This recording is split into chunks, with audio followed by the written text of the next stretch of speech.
Mr. Speaker, immediately after taking office, the Prime Minister loosened sanctions on Iran and began normalizing relations with Russia.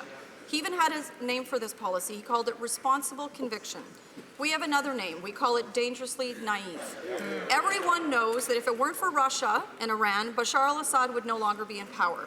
Now that the Prime Minister is committed to regime change in Syria, will he first commit to restoring sanctions against Iran and support our conservative legislation to toughen sanctions against Russia?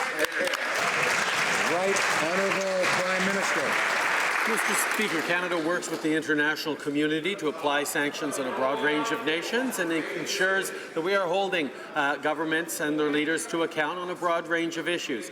We have chosen a way of engaging responsibly with even those people with whom we disagree, because we do believe that having diplomatic relations, having good conversations with difficult partners is an important role that Canada can and must play on the world stage.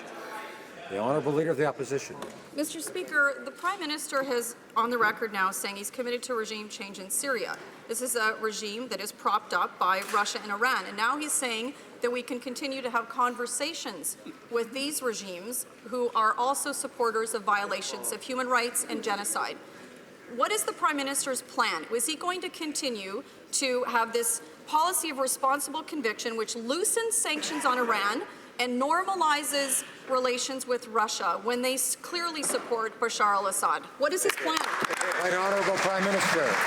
Mr. Speaker, our Foreign Minister was last week in Brussels talking with the international community about the path forward for Syria, and is right now in Italy with G7 foreign ministers exactly to discuss how we move forward on holding the Assad regime to account, and indeed those countries that have been supporting the Assad regime. It's important that the international community speak with one clear, strong voice. That is exactly what we're working hard to ensure.